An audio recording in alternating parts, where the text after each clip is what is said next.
Eu já ilustrei muitos gêneros literários na minha carreira.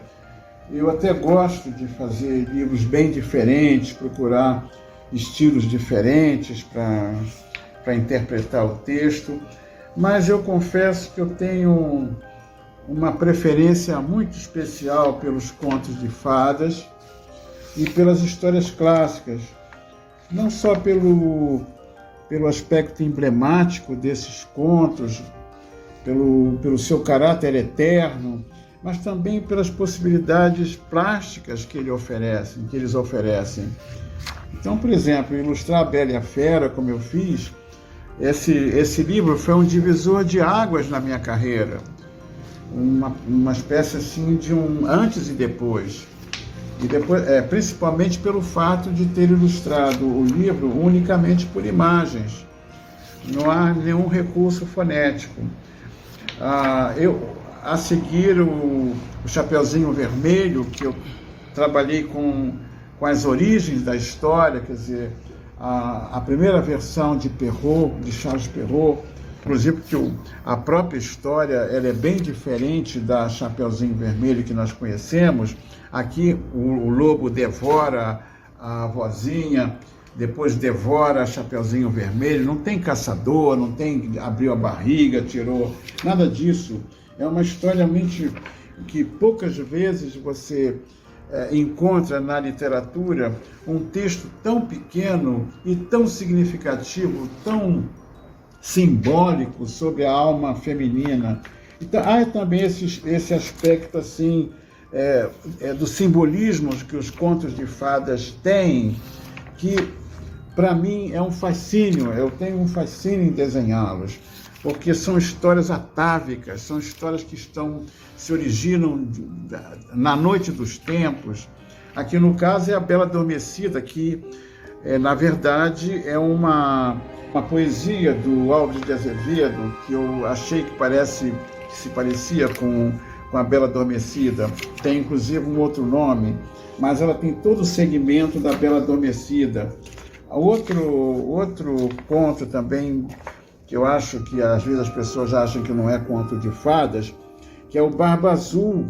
O Barba Azul é um conto dificílimo de ser ilustrado, porque é um conto terrível.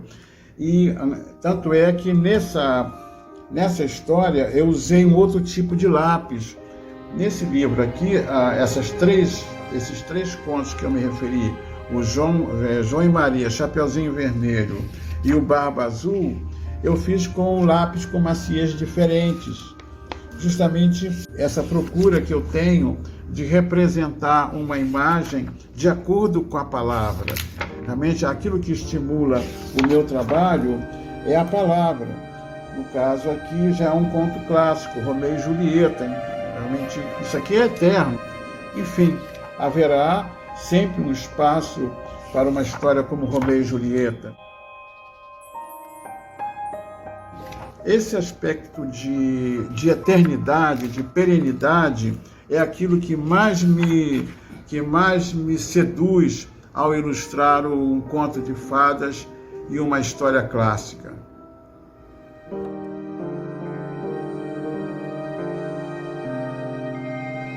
Essa aqui é uma das histórias que eu gosto que está nesse livro, e que ela surgiu no momento em que eu estava em Santiago de Compostela, na igreja, e estavam chegando assim os peregrinos, quer dizer, não foi uma coincidência, né?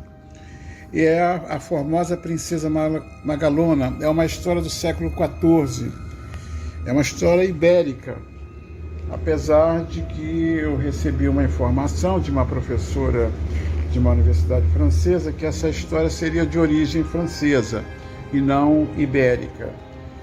É uma história realmente ancestral, é uma aventura entre um amor absolutamente honrado de um cavaleiro por uma dama, uma espécie assim de baseado naquelas histórias antigas dessa devoção de um cavaleiro por uma dama, e que possibilitou uma interpretação bem, bem contemporânea dessa história, porque ela é eterna.